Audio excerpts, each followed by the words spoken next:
Am I the a-hole for telling my dad it's not my job to make sure my half-siblings have a mom? My parents divorced when I, 17, male, was 5. I'm not sure on why, but part of me has always figured dad cheated on mom because he was with someone suspiciously fast afterward, like that same month fast. But my mom never spoke about it. She just told me both she and dad loved me and that would never change, and I would never have to choose between my parents. My dad was in 2 live-in relationships post-divorce. When I was 7, he was with Jen and had Luna, 9, with her, and then when I was 10, he was with Bree and had Harry, 7. Jen and Bree both stopped being moms to their kids, and so my dad became a single full-time parent to my half-siblings. From that point onward, my dad has tried to convince mom she could step up and at least fill some kind of female role model relationship with them. He also corrects me in the half-siblings term and says we are just siblings. And if I were to call them just my siblings, it might soften mom's heart to being a female or maternal figure for them. He would ask mom on my behalf to let me have my half-siblings over to her house during her custody time. My parents share equal time with me. He would claim I really missed my half-siblings when I was gone, and he would claim I wanted to spend every holiday with them, etc. None of this is true. I never said those things or implied them. Luna is having a really hard time having no female family members. She has a dad, 2 half-brothers, and an uncle. So dad has been more forceful about mom's part in all of this lately, and now he's trying to rope me in more. He sat me down recently and told me my half-siblings deserve to have moms, and I could help them with that. I could share my mom and let them feel the love they deserve to feel. He said that I always treated them like lesser siblings. First with always using half, and then with not trying to include them in my life at my mom's house. He told me this is where my role as big brother needs to really take off. In a response, I told him it's not my job. It has never been my job to provide my half-siblings with a mom. I told him it was on him and their actual moms to do that. And I told him it was sick how he kept trying to rope my mom in.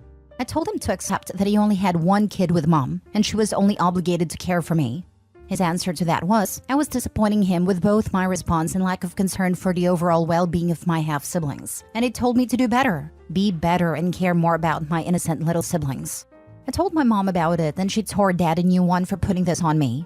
She told me I'm not wrong for what I said to him, but my uncle also said I could have more compassion for my innocent half-siblings. Am I the a-hole? Now for the top comments. Not the a-hole. You and your mother have no obligation to provide a mom to your half-siblings. Your father is a moron to think his first wife needs to mother his next 2 children with other women. Your uncle's opinion is irrelevant. None of this is on you. Absolutely. I wish I could upvote this a million times. Your mother seems to have your back and your dad just wants time away from his kids. So if he can palm them off to your mom, it's a win for him. It must be cramping his style trying to find a 4th woman to have a kid with. It comes down to the fact that dad doesn't view women as individuals. He sees them as interchangeable, and based on the services they can provide and the tasks they do, like an employee, not a person and not a partner. This is probably why his relationships eventually fail. OP is not a-hole. Not the a-hole. Your siblings would be fine without a mom if your father stopped pointing out that they're missing out. Dad is just looking for a free babysitter. But dad picked the mother of these kids, and he chose poorly. That's on him, not your mom. It sounds like the best thing for you would be to just go stay with mom. Let dad figure his life out without putting any of it on you. Exactly. It is not OP nor her mother's problem nor fault that 2 out of 3 baby mamas of his are trash.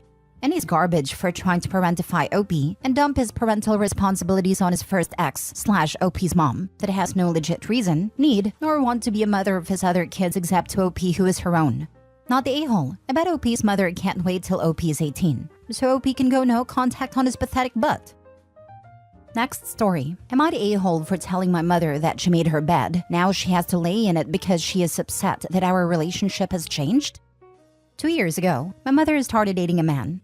Despite expressing our reluctance to meet him, because she was serial dating we did not want to get attached, they forced the situation, making my sisters and me uncomfortable. Shortly after, he began staying over regularly. My mother's personality changed significantly after meeting him. Example, he would make disgusting comments about my mother in front of us, and she would just laugh. About a year ago, they came home after a date, and I, busy with a timed online university assignment, just shouted hello from my desk. 20 minutes later, with not a word to me or my sister, I heard the outside gate slam, and them leaving just as I finished my assignment. I went to check what was happening, but they were already gone.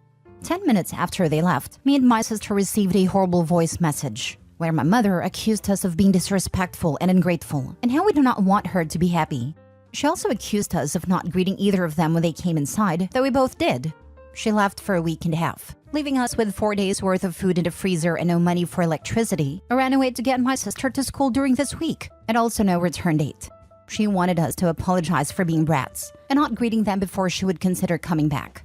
When we finally talked, she insisted that we were disrespectful for not dropping everything and meeting them at the front door to greet them when they came back, and also that neither of us greeted them in any form. Not true, because I did, and I heard my sister greet them as well. They are the ones who did not respond. The house was small, so it is improbable that they didn't hear us. Mind you that this subject was never broached previous to this incident, and in all the years my mother never required us to greet her at the door like a butler. The power was running low, as well as the food, so we bit the bullet and apologized, even though we clearly weren't guilty of what she was accusing us of. My sister was still in high school, and I was a first-year uni student, so neither of us had a financial capacity to keep a household running.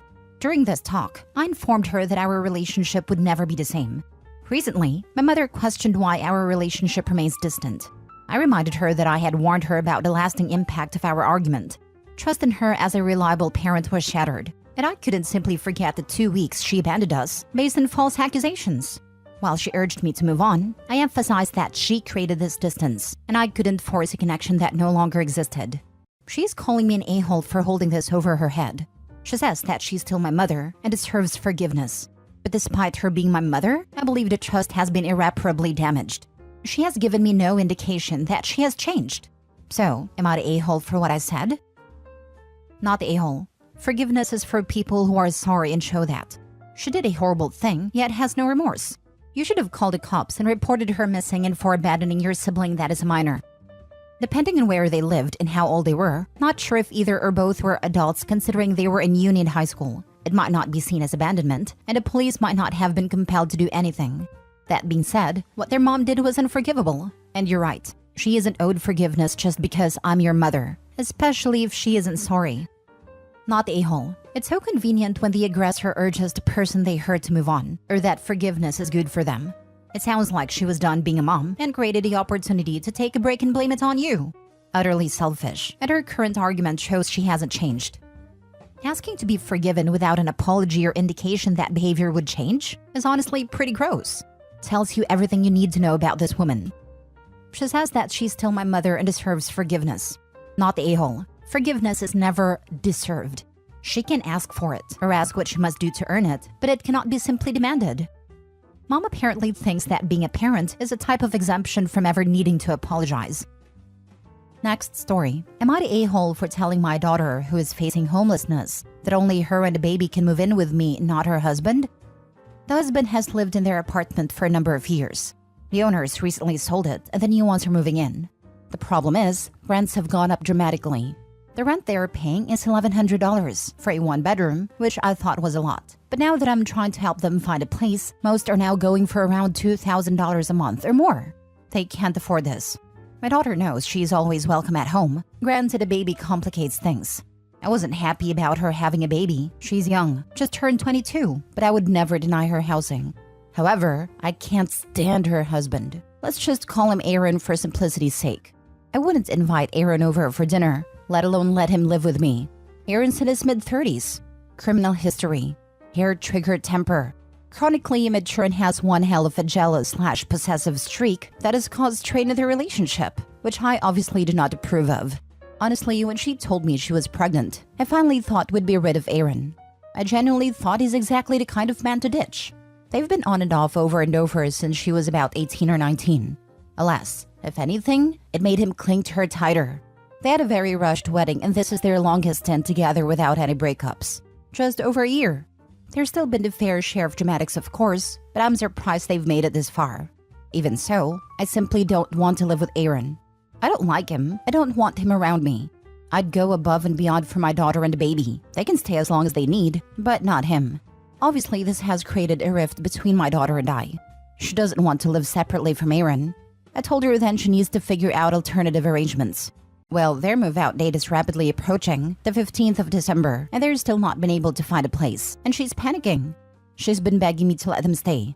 I reiterated my terms. Aaron simply cannot stay here. This led to a lot of tears and some angry words, namely me being an a-hole. I can genuinely see why she might think that, but I also have to think about myself and my own sanity. Now for the top comments. If she's adult enough to get pregnant and get married, she's also adult enough to figure things out. Either she accepts her terms as it's her house, or they can stay with friends or his family. Can't have it both ways. Not the a-hole. Unfortunately, that's not really how things work. I realize that even adults need help from time to time, sometimes a lot of help, and that's okay. Heck, I need help occasionally too. For my own sanity, my helpfulness has its own limits, and I hope my daughter will eventually understand this. I realize they're in a tough spot. The vast majority of her friends live at home still, whereas the ones that don't live with multiple roommates and aren't in a position to help. Aaron, from what I've gathered, doesn't really have family beyond a brother in another province. I know he's done a lot of work on himself, so has my daughter, and has distanced himself a great deal from his former friends. I realize their options are extremely limited, but like I said, my ability to help has its limits. Not the a-hole. It's your house and your life. You are being very generous in your offer. I get that she doesn't want to be separated from her husband, but just because he's worked on himself does not wash away all of the hurt that has caused. Stand strong. Do not be guilted into this. Not the a-hole. Aaron is a one-man communist parade. He comes with so many red flags. Man in his 30s chasing a teenager, criminal record, anger management issues, jealous/possessive/controlling. With all those, I would guess if you did allow him in the house and got a front row seat, you'd probably add some form of abuse to the list. But it's valid not to want that in your home, and living with Aaron would probably tank your mental health. In addition, if Aaron hasn't gotten his act together by now, clearly there is something going on, and he's not going to get his act together anytime soon. If you let him in, he's going to try and stay in your house as long as he can, and it's unlikely he'll leave without a fight. The best thing you could do for your daughter would be getting her to leave Aaron, but unfortunately she's not ready. Keeping this boundary and keeping your home open to her and her child only may in fact work in the long run when she's ready to leave, because she will know she has a safe place open to her. But until then, you're likely going to be kept away from your daughter and grandbaby. Last story. Am I the a-hole for pointing out to my wife that my mother will never be her parent and she needs to stop? My mom, 64, is polite, and in general keeps a distance away from my wife, 26. I know my wife has trouble with social interaction and they got off on a horrible start. My wife, I am going to call her Lily, was in foster care and never had a parental figure, and she went hard into trying to become my mom's kid. I think it would have happened if my wife let a relationship grow naturally, but she didn't take any of my warnings and bulldozed what my mom wanted. A few examples. She kept calling her mom even after she told her multiple times to call her by her name. Lily would make her uncomfortable, especially when she would ask my mom very personal question or go way too deep. I have talked to her so many times, but she doesn't stop. The family has taken their concerns with me too, and have straight up told her to stop. The big turning point was when my mom and her daughters, my sisters, went to visit a deceased family member. It's a tradition between the three of them. Well, Lily heard about it and went. It went very poorly, and my sisters dislike Lily now too. We are invited to events that are still in the family, but the women of the family keep their distance. There is a girls' trip around Christmas, and she wasn't invited. This made my wife very upset and was ranting. I had enough when Lily said she was her kid. I snapped and told her my mother will never be her mom, and you need to stop. She ended up crying and now I feel guilty. I just don't know how to get it through her head that she needs to stop. I've talked with her so many times, and she is already in therapy. I see both sides of the story here. I feel so sad for your wife, but also for your family. I can imagine your wife thinking for a long while that once she gets married, she'd finally have parents. It was her last chance to get some, in her mind I'm sure. Unfortunately, that's not always how life works, and I don't think you were the a-hole for saying what you said. It's good that you did. She can finally come to the realization that they're never going to accept her as their own. Hopefully she'll stop trying so hard. My heart goes out to her though. Maybe she should see a therapist to help her process her childhood grief. Not the a-hole. She is seeing a therapist. Have you considered doing a joint session together specifically to discuss the relationship with your family? She doesn't want to do that. I have suggested it before, and she would find it uncomfortable for me to be so close to her therapists. She can understand her own feelings of being uncomfortable with you being close to her therapist, but can't understand that your mom is uncomfortable with her forcing closeness on her? That's a little concerning. I know her therapist cannot and should not tell you anything, but you can still tell them things. I don't think it would be a bad idea to tell the therapist your concerns, and even ask what you can do to support your wife while still maintaining healthy boundaries in the family. Sure does sound like the therapy isn't at all working, to be honest. I'm sure you could have been gentler to her in telling her what you did, but I'm still going not the a-hole. It sounds like she has been warned and told so many times. At what point does she take responsibility for her actions? I just don't get why she's so fixated on this. It's a miracle that my mother is still polite to her. I know it has to do with foster care, but after being told to stop so many times, I am confused about how she will ignore everyone and keep going.